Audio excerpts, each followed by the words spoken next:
এটি কঠিন লড়াই দেখলাম ভারত বনাম সাউথ আফ্রিকার মধ্যকার প্রথম ওডিআইতে। ভারত যদিও টেস্ট সিরিজটা হেরে আফ্রিকার সাথে একটু ব্যাকফুটে ছিল, সে ভারত স্ট্রংলি কামব্যাক করেছে বিরাট কোহলির একটি জোড়ো সেঞ্চুরির উপর বল করে। বিরাট কোহলির ওভারঅল ৮৩তম সেঞ্চুরি, ওডিআইতে ৫২তম। Legend, pure legend, pure classic কাকে বলে সেটাই হচ্ছে বিরাট কোহলি।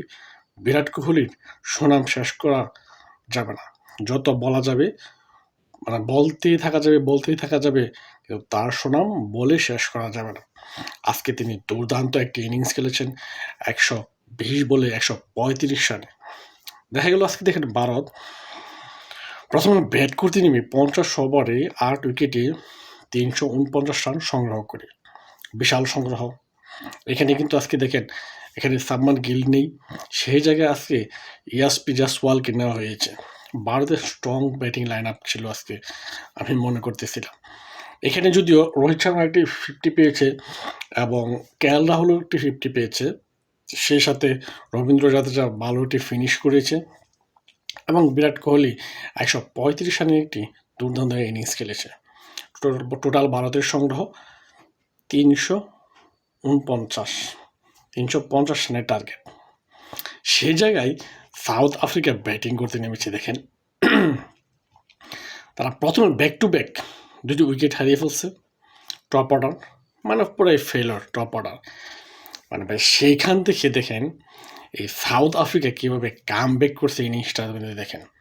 এখানে আমি সবচেয়ে বেশি যার ইনিংসটি বলবো সে হচ্ছে মার্কো জনসন, যে কিনা টেস্ট খেলায় পুরা ভারতকে লাড়িয়ে দিয়েছিল বল হাতে ব্যাট হাতে। দেখেছে উরুদ রফিটা, মানে খালি ব্যাটিং কাকে বলে, মানে বল মায়েরে ছয় দুম দাঁড়াক্কা মায়েরা পিঠা সিটা উড়াই লাইছে, মানে পুরা দেখেছে ভারতকে একাই সে নাড়তেছিল। এমন একজন ব্যাটসম্যান, মানে অলরাউন্ডার বলা চলে যাকে, মার্কো জনসন।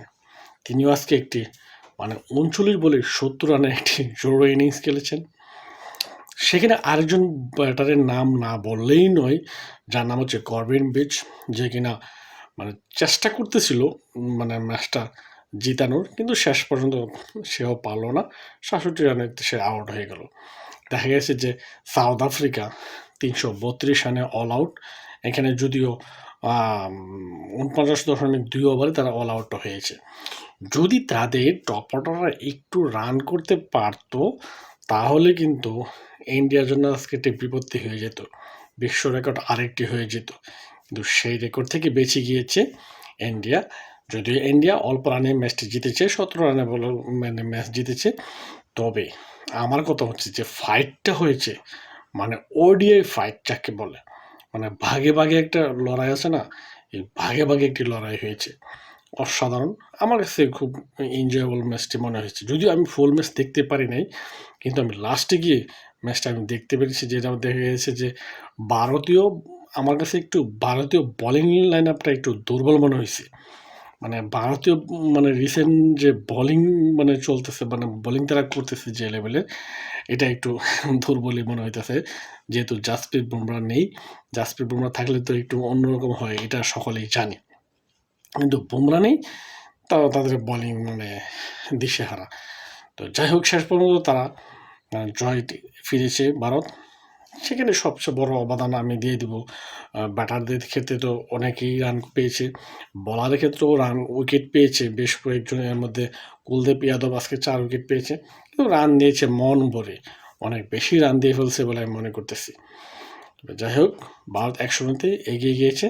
দেখার বিষয় সিরিজটা মানে কিভাবে শেষ করে ভারত এবং সাউথ আফ্রিকা।